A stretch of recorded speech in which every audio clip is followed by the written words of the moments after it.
So here we are with our new tourism director for Prescott, and first day on the job. Mm-hmm. You've got an office. Yeah, I have an office, yeah. And so what are you going to tackle first?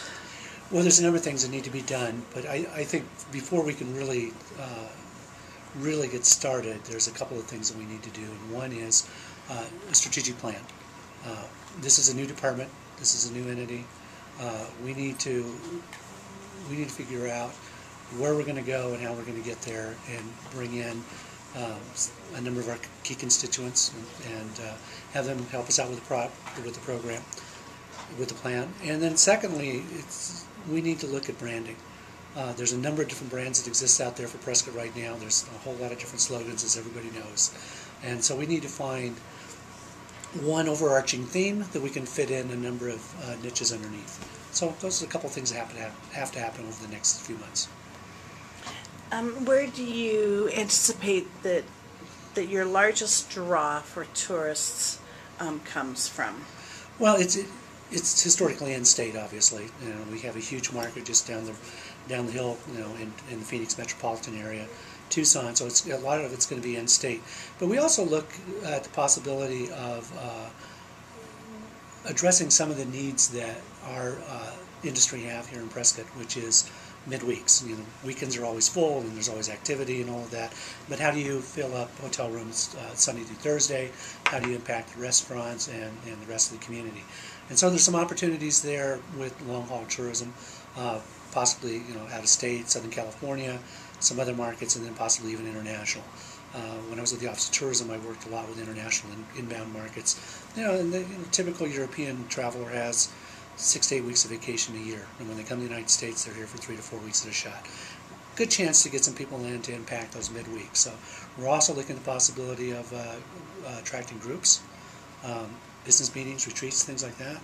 We're going to be looking with working with motor coach operators that are doing specialized programs that can also impact those midweeks. So we just have a number of different things that we're going to work at. I think what Prescott has done through other organizations has been a good job on the PR side. It's a good job on advertising. I think maybe what hasn't happened is the direct sales effort, going out and contacting group producers, going out and talking to tour operators and people like that. So we want to add that group, we want to add that sales component to what's been done in the past. What are some of the biggest draws Prescott has for the tourist? Prescott has a number of draws. Right now, obviously, climate is crucial. When I left Phoenix Friday morning, it was 115 degrees, and I got here and it was considerably less. So climate is a major draw, but then you look at where people are wanting to spend time and money, and what they like to see is authenticity. And Prescott is loaded with authenticity. It's a real city, really nice people, a lot of history, a lot of culture, and there's a lot of people out there that are really interested in culture. And that's going to be one of our big draws to get people to come from further away. Because the further away they come, the longer they stay and the more they spend.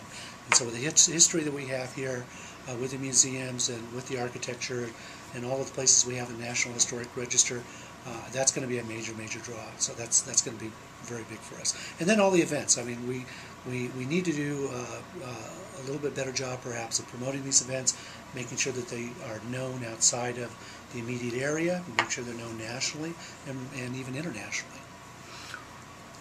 What about the rodeo? I mean, that happens July 4th, right, and everything is totally packed that week. That's great. But how can that attraction of the rodeo be utilized throughout the rest of the year? Well, I think that's part of the branding process. The world's oldest rodeo and the activities surrounding that.